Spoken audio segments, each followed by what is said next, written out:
შემეცნებით საგანმანათლებლო პროექტი რადიო კინო სადდება სტუდია კოცის ბაზაზე. პროექტის ხელმძღვანელი კობა ცხაკაია. პროექტის რედაქტორი ნინო ჩხიკვიშვილი. თბილისი 2025 წელი.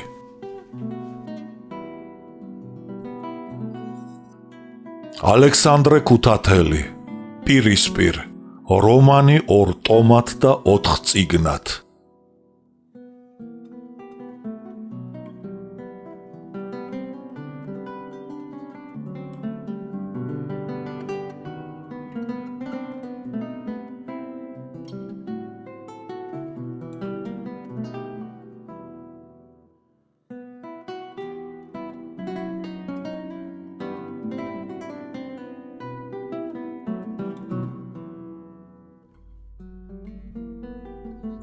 ნაწილი მესამე. ავადმყოფობა. პირველი.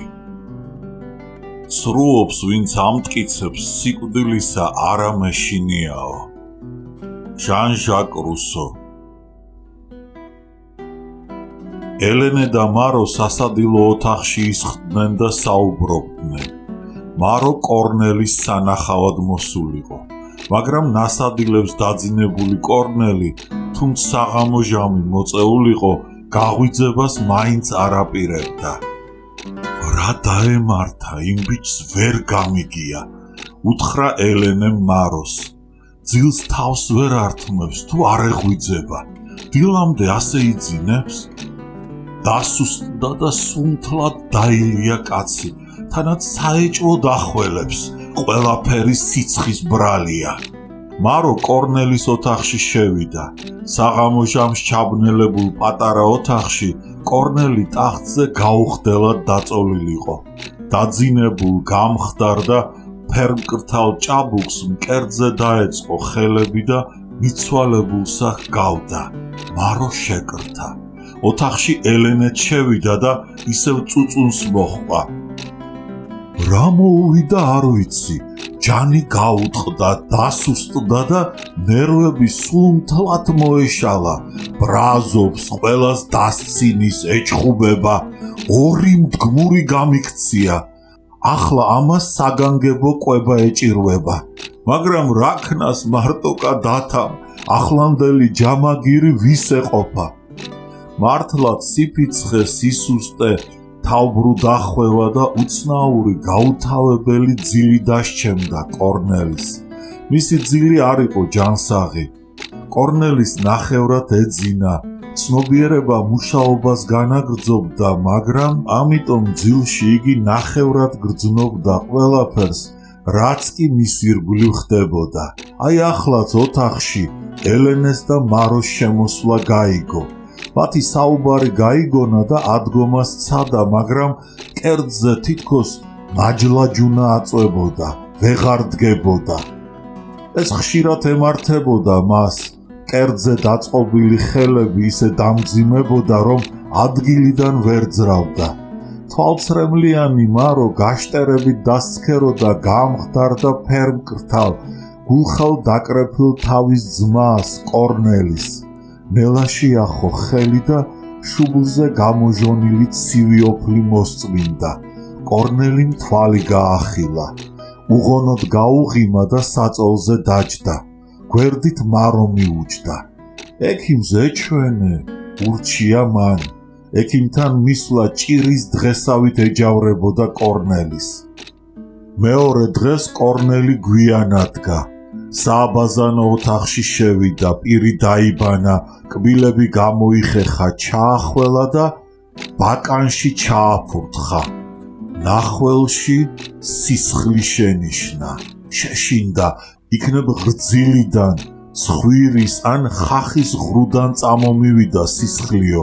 გაიფიქრა, მაგრამ მეორეჯერ, მესამეჯერ და მეათეჯერ დაინახა ნახველში ობობას ქსელივით, წითლად გაბმული სისხლის ძაფი და თავზარი დაეცა.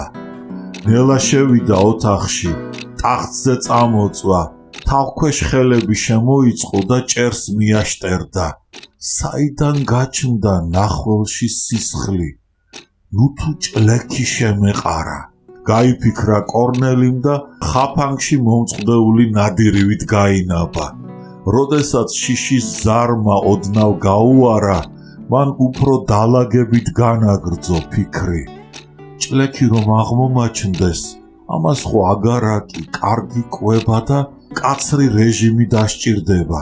ჩემისთანა ღარიბ კაცს ჭლექი რომ შეეყრება, მისი საშველი განაიქნება? მაგრამ ჭლექს ჩემთან რა უნდა, მე ხომ სპორტსმენი ვარ. მერე რა? განა სახელგანთქმულ ვაჟკაცს, სპორტსმენსა და მძლეოსანს, ირაკლი ვაჩნაძეს ჭლექი არ შეეყარა? ხან იმედის ნაპერწკალი იელვებდა კორნელის გულში და ხან კიდევ სასოწარკვეთილება იმარჯვებდა. იქნებ დაჭრის დროს ბევრი სისხლი დავკარგე. ან საპატიმროში ყოფნის შედეგია ეს, ან იქნებ მემკვიდრეობით მომდევს ჭლექი. გაიფიქრა კორნელიმ და მაშინვე თავისი ძმა, სტუდენტი შალვა მოაგონდა, რომელიც 1906 წელს ჭლექით გარდაიცვალა. მაგრამ მემკვიდრეობა აქ რა შვაშია? შალვა 1905 წელს კაზაკებთან ბრძოლის დროს გაცივდა, ანთება დაემართა და ჭლექიც იმიტომ შეეყარა. ნათლად მოაგონდა კარისმერეთში ბავშვებთან ერთად, ისიც ეზოში რომ თამაშობდა. მაშინ კორნელი 7 წლისა თუ იქნებოდა. გარეთ ციოდა და დედა შინ შემოდიო ეძახდა. იგი კი კვლავ განაგრძობდა ტოლ მეგობრებთან ეზოში ბურთის თამაშს. უცებ ორღობეში თვალი მოჰკრა ძმას, რომელიც დიდი ხანია რაც არ ენახა.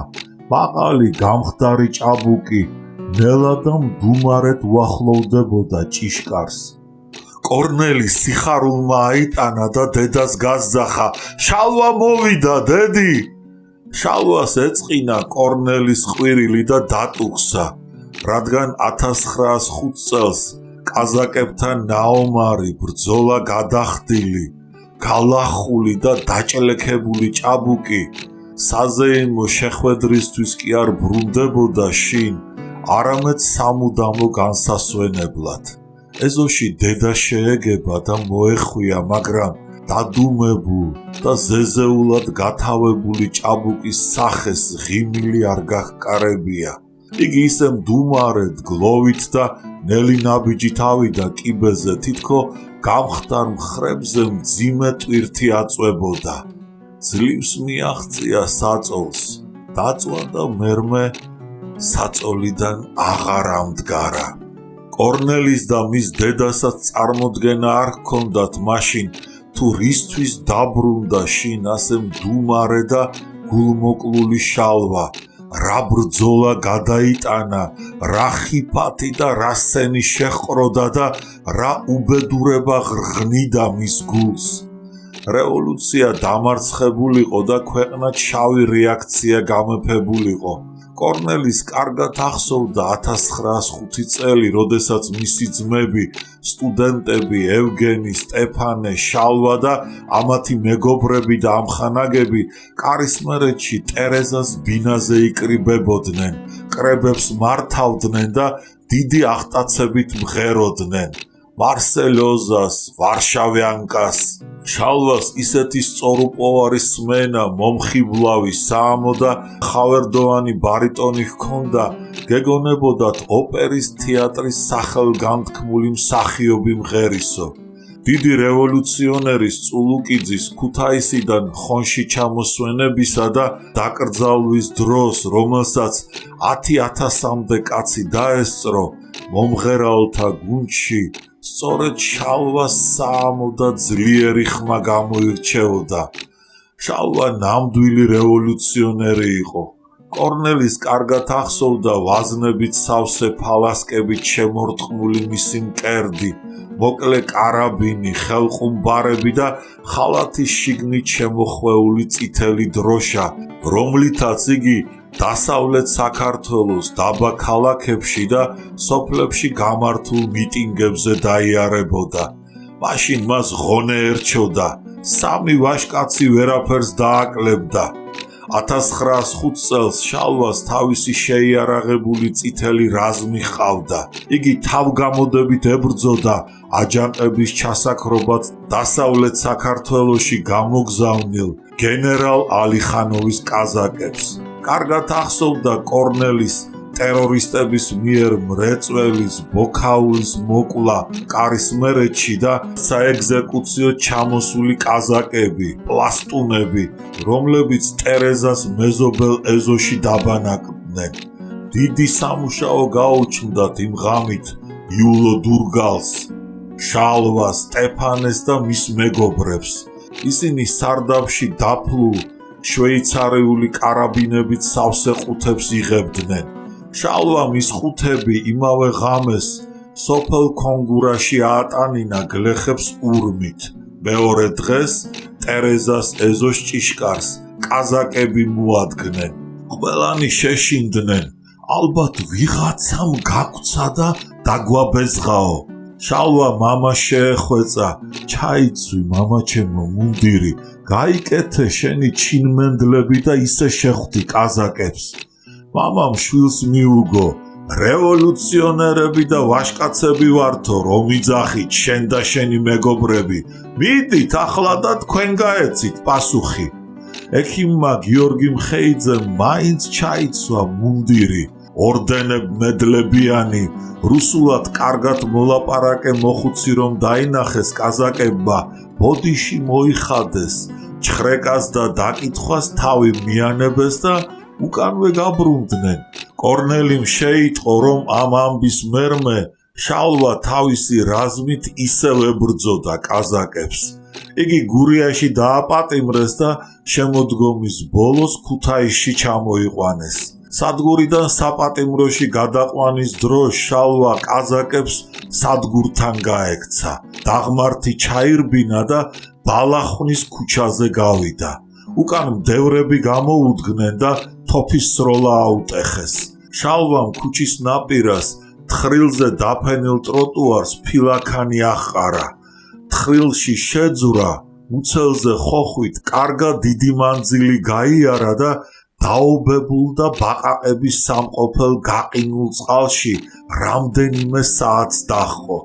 ნაშვაღამებს თხრილიდან ამოვიდა და მეგობრისაკენ გაეშურა. მეგობარმა თავის ბინაზე საიდუმლოდ შეინახა. სუსხიანი ღამით თხრილის წყალში წოლის გამო შალვა გაცივდა. ფილტვების ანთება დაემართა და მალე ჭლექი შეეყარა. მეგობრის ბინაზე 3 კვირის წოლის მერმე მან ძალა მოიკრიბა, წამოდგა და ძლივს ჩავიდა კარისმერეთში. ფიზიკურ სენს აორკეცებდა იმის შეგნება, რომ საქმემ, რომელსაც მან ასე თავდავიწყებით შესწირა სიცოცხლე, დამარცხება განიცადა. შალვა მალე გარდაიცვალა. ეს მოაგონდა შეძრწუნებულ კორნელის. ელენემ ცნობილი ექიმი, მედიცინის დოქტორი ჩუდნოვსკი მოიწვია. პატარა ტანის მოკლე და ჭაღარა წვერულვაშიანი მოხუცი წინათ სამხედრო ექიმი იყო და პოლკოვნიკის ხარისხს მიაღწია. ახლა სამოქალაქო ტანსაცმელი ეცვა. იგი კეთილი გულისხმიერი კაცი იყო. ელენე კარგად იცნობდა მას. იგი იმ გიმნაზიაში ასწავლიდა ჰიგიენას, რომლის დირექტორი ელენეს ქმარი იყო. ჩუდნოვსკი დიდხანს და ყურადღებით სინჯავდა კორნელის. მერმე ელენემ ხელი დააბანინა. ექიმი კორნელის პატარა მაგიდას მიუჯდა და რეცეპტების წერა დაიწყო. კორნელის მოეჩვენა, თითქოს ექიმი სიკვდილის განაჩენს უწერდა. დეიდა სასტუმროში შეიყვანს ექიმს.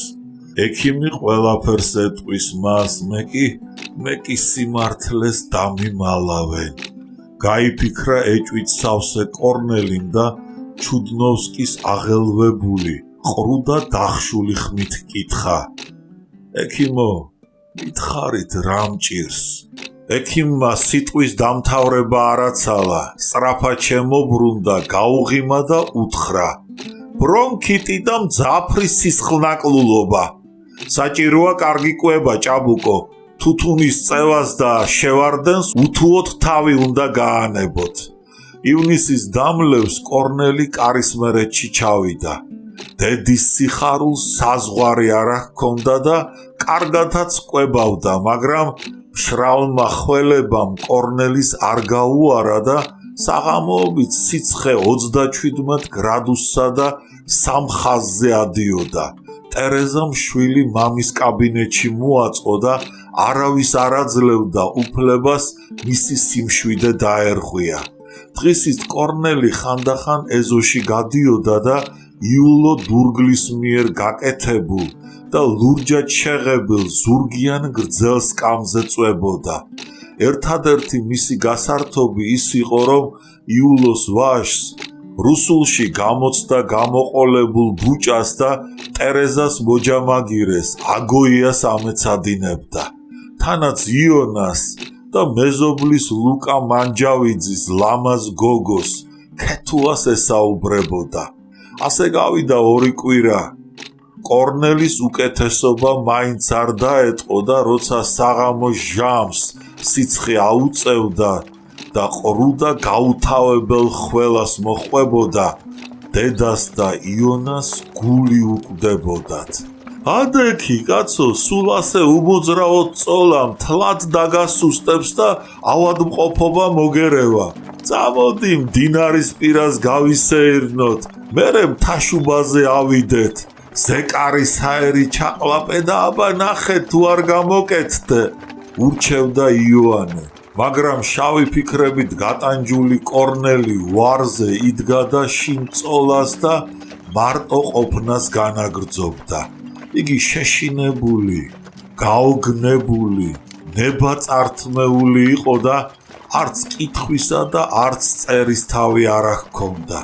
ბოლოს ტერეზა შვილობილი მარო ჩამოვიდა თბილისიდან.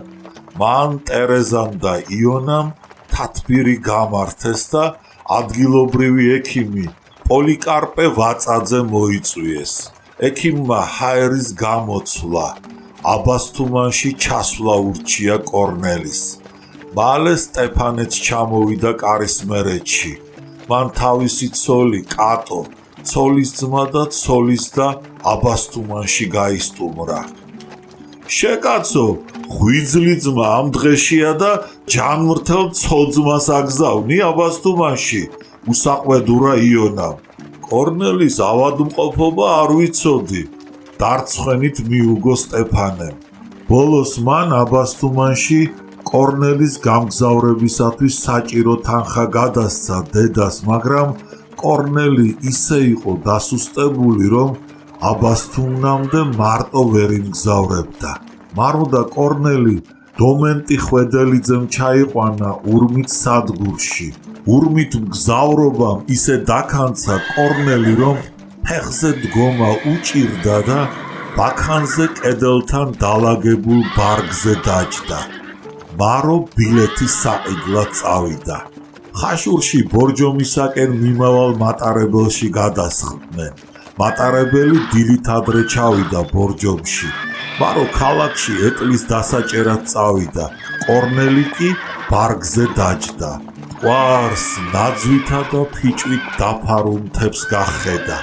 ზიანი და გრილი დილა იდგა. ნაცნობი ადგილების ნახვა კორნელის ძალიან სიამოვნებდა, მაგრამ მგზავრობით დააღლილს და მთელი ღამის უძილოს გული მისდიოდა და თავბრუ ეხვეოდა. კარგა ხანი გავიდა. მერმე მარო ეტლით მოვიდა სადგურში. ეტლში ზარებითა და ეჟვნებით მორთული 4 ცხენი იყო შებმული.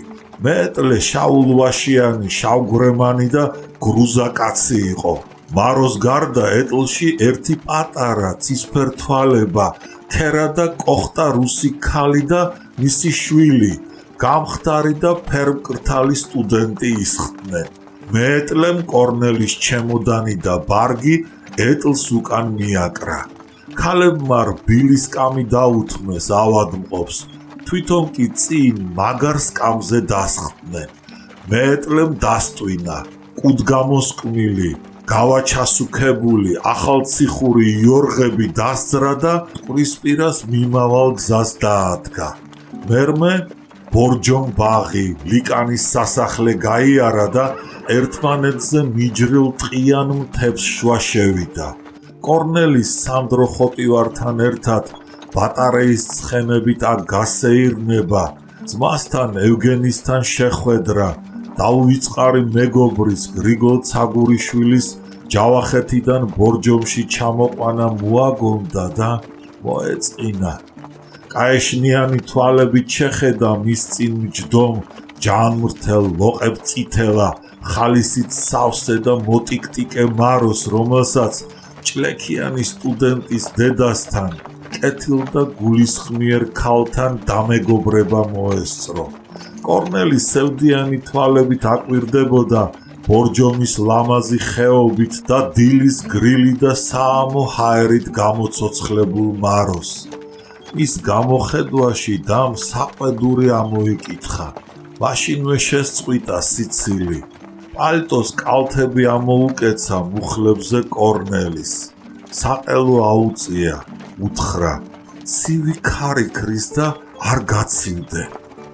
სოფელი უკან დარჩა. ეტლი ჩათახევში შევიდა. მთები ამაღლდნენ. კლდეები საყდარივით აყუდებულიყვნენ. ბოლოს ეტლი ერთბაშად გავიდა ხეობიდან ტაფობზე. კორნელიმ ხალვათობა იგრძნო.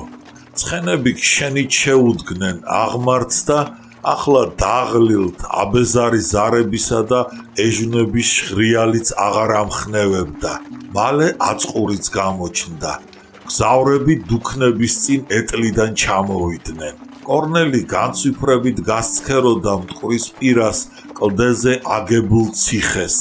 ციხეს მზე მისდგომოდა და ბრძოლა გადახდილ ქართლის გუშაკს ჟამთასიავისაგან და ჟანგისფერი ხავსისაგან სისხლისფერი დასჩენოდა. კორნელი აწყურის ციხის მშვენებამ წარიტაცა. დაღმართი ჩაიარა და ახლოს მივიდა საჭვრეტად. უკან რომ დაბრუნდა მოშივდა კიდეც. მაროს გაუღიმა. პატარა რესტორანში შევიდა, მწვადები შეუკვეთა და რუსი ქალი და მისი შვილიც მიიპატიჟა. მადიანად შეჭამა მწვადები. ზედ ცოტა ღვინოც დააყოლა. იგი კარგ გუნებაზე დადგა და უკეთესობაც დაეტყო. გარეთ რომ გამოვიდა, დუქანთან თავშეყრილ ადგილობრივ მცხოვრებთ გაესაუბრა. რა გვარის ბრძანდებით? კითხა ერთ შავგვრემან ლამაზ და ბრგე მოხუც. ფორაქიშვილი, დინჯად მიუგო მოხუცმა. ქართველი ყოფილხარ? გაუღიმა კორნელიმ. არა, თათარი, ალი ფორაქიშვილი. შუბლი შეიჭმუხნა და ისე მიუგო მოხუცმა. კორნელის გულზე შემოეყარა. თქვენ თათარი ხართ რჯულით და არა წარმოშობით, ენით. ვიცი, მაგრამ მე მაინც თათარი ვარ. იოღ, თუთიყუშივით გაიძახოდა მოხუცი. ახალციხეში მეტლებ ცხენები დაარწყულა. ქერი მისცა და დიდხანს დაასვენა. რომ აბასთუმნისაკენ მიმავალ აღმართზე ადვილად ასულიყვნენ.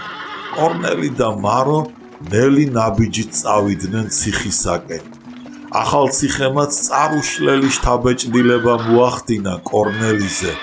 აქაც ციხე მაღალ კლდეზე იყო გაშენებული.